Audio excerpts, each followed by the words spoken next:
అయితే ఇక్కడ విషయం ఏంటంటే ఈ పెళ్లి జరిగిన తర్వాత తన కుటుంబాన్ని చక్కదిద్దుకునే ప్రయత్నంలో ఉన్నారు. ఎందుకంటే విజయనిర్మలకి అంతకుముందు కూడా ఒక పెళ్ళి అయింది. పెళ్ళైపోయి ఆయన మన ఏరోనాటికల్ దాంట్లో ఒక మెకానిక్ లా పనిచేస్తారు. అంటే ఒక రిపేర్స్ అన్ని కూడా ఆయన చేస్తుంటారు. బాగా ఇంజనీరింగ్లో మంచి దిట్ట ఆయన అసలు యాక్చువల్గా భార్గవి నిలయం అనేటువంటి సినిమాలో అవకాశం ఉంది అని పెడితే బాగుంటుందని ప్రోత్సహించింది కూడా ఆయనే. అప్పటికి నరేష్ వాళ్ళ అబ్బాయి కూడా ఉన్నాడు. చిన్నప్పటి నుంచి కూడా బాల నటిగా కూడా మంచి అందం ఉంది విజయనిర్మలకి.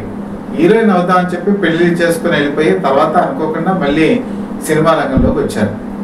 సో ఈ పెళ్లి జరిగేటప్పటికి అక్కడ ఆవిడ విడాకులే కాబట్టి ఆవిడకి ఏమీ ప్రాబ్లం లేదు.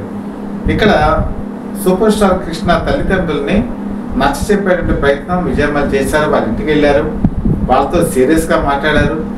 నేను నా కుటుంబాన్ని నేను చక్కదిద్దుకుంటాను, అలాగే ఇందిరాదేవితో కూడా వెళ్ళి మాట్లాడారు. మీ కుటుంబానికి నేను ఎటువంటి ఇబ్బంది రానివ్వను, మనం ఇద్దరం కూడా అక్క చెల్లెలుగానే ఉందామని ఒక ప్రామిస్ కూడా చేశారు. ఒక విధంగా చెప్పాలంటే ఆ ప్రామిస్ని ఆవిడ చివరి వరకు కూడా నిలబెట్టుకున్నారని చెప్పి అనుకోవచ్చు.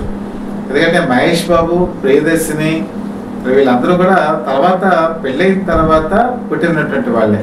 కానీ విజయనిర్మల మాత్రం కృష్ణకి సంతానం లేదు. నరేష్నే తీర్చిదిద్ది పెంచి పెద్ద చేశారు.